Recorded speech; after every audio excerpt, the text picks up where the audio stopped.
വെടിനിർത്തൽ ധാരണയിലെ അമേരിക്കൻ ഇടപെടലിനെ ചോദ്യം ചെയ്യുന്ന കോൺഗ്രസ് നിലപാടിനോട് വിയോജിച്ച് ഡോക്ടർ ശശി തരൂർ MP. 1971 സ്ഥിതിയല്ല 2025 എന്നാണ് ശശി തരൂരിന്റെ പ്രതികരണം. യുദ്ധം രാജ്യം ആഗ്രഹിച്ചില്ലെന്നും ഭീകരരെ പാഠം പഠിപ്പിക്കുക മാത്രമായിരുന്നു ലക്ഷ്യമെന്നും ഡോക്ടർ ശശി തരൂർ പറഞ്ഞു. See, the fact is that, to my mind, we had reached a stage where the escalation was needlessly getting out of control. Peace is necessary for us. The truth is that the circumstances of 1971 are not the circumstances of 2025. There are differences. 1971 was a great achievement of our history. I'm proud of it as an Indian. Indira Gandhi ji rewrote the map of the subcontinent, but the circumstances were different. I'm not saying that we should always stop wars. When there are reasons to continue them, we should continue. But this was not a war we intended to continue. We just wanted to teach the terrorists a lesson. 1971 India Pak യുദ്ധത്തിൽ ഇന്ദിരാഗാന്ധി അമേരിക്കയ്ക്ക് കീഴടങ്ങിയില്ല എന്നായിരുന്നു കോൺഗ്രസ് അനുകൂലികൾ സമൂഹമാധ്യമങ്ങളിൽ നടത്തിയ പ്രചാരണം. അജീഷ് ജയകുമാർ വിവരങ്ങളുമായി. അജീഷ്, അങ്ങനെ ഒരു വിഷയത്തിൽ കൂടി കോൺഗ്രസിന്റെ ഔദ്യോഗിക നിലപാടിനോട് വിയോജിച്ചുകൊണ്ട് ഡോക്ടർ ശശി തരൂർ രംഗത്തെത്തിയിരിക്കുകയാണ്. അദ്ദേഹം ചില കാര്യങ്ങൾ പറയുന്നുണ്ട്. 1971 അത് മറ്റൊരു തരത്തിലായിരുന്നു.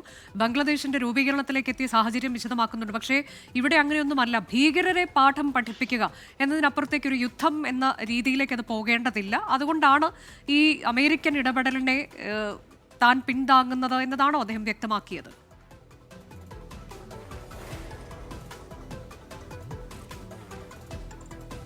ശശി തരൂർ പറയുന്നത് അങ്ങനെയാണ്. 1971 സാഹചര്യമല്ല 2025 എന്നാണ് അദ്ദേഹം പറയുന്നത്. 1971 ആ യുദ്ധം അത് അനിവാര്യമായിരുന്നു. അതിൽ ഇന്ദിരാഗാന്ധിയുടെ നിലപാടിനോട് അതിൽ വലിയ അഭിമാനമുണ്ട്, പാകിസ്ഥാനെ പരാജയപ്പെടുത്തിയ ആ യുദ്ധത്തിന് എന്നാണ് അദ്ദേഹം പറയുന്നത്. പക്ഷേ 2025 തങ്ങളുടെ ലക്ഷ്യമെന്ന് പറയുന്നത് തീവ്രവാദികളെ, ഭീകര സംഘടനകളെയൊക്കെ ഒരു പാഠം പഠിപ്പിക്കുകയായിരുന്നു. അതിനു വേണ്ടിയിട്ടാണ് ഇത് തുടങ്ങിവെച്ചത്.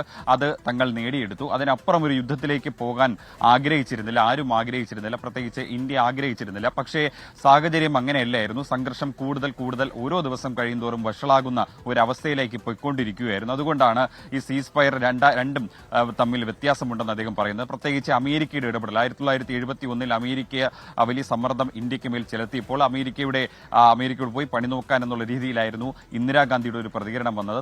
തങ്ങളുടെ ആഭ്യന്തര കാര്യങ്ങൾ നോക്കാനുള്ള നട്ടല്ലുണ്ട് എന്ന തരത്തിലുള്ള ഒരു പോസ്റ്റ് അടക്കം കോൺഗ്രസിന്റെ ഔദ്യോഗിക ട്വിറ്റർ പേജിൽ പങ്കുവച്ചിരുന്നു. ഇന്ദിരാഗാന്ധിയുടെയും അന്നത്തെ അമേരിക്കൻ പ്രസിഡന്റ് റിച്ചാർഡ് നിക്സന്റെയും ഒക്കെ ചിത്രങ്ങൾ പങ്കുവച്ചുകൊണ്ടായിരുന്നു കോൺഗ്രസിന്റെ ഔദ്യോഗിക പേജിൽ ഒരു ഈ സീസ് ഫയർ ഉടമ്പടിക്ക് ശേഷം ഒരു ചിത്രം വന്നത്.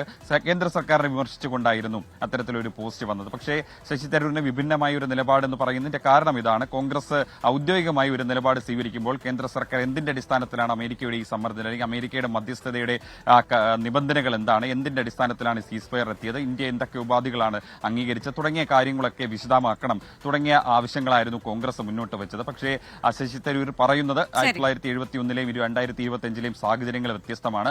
ഈ രണ്ടു രാജ്യങ്ങൾ, പ്രത്യേകിച്ച് ഇന്ത്യ ഈ യുദ്ധം വഷളാകാൻ ആഗ്രഹിച്ചില്ല. അതുകൊണ്ടാണ് ഈ ഒരു സീസ് ഫയറിലേക്ക് എത്തി അതിനെ സ്വാഗതവും ചെയ്യുന്നത്.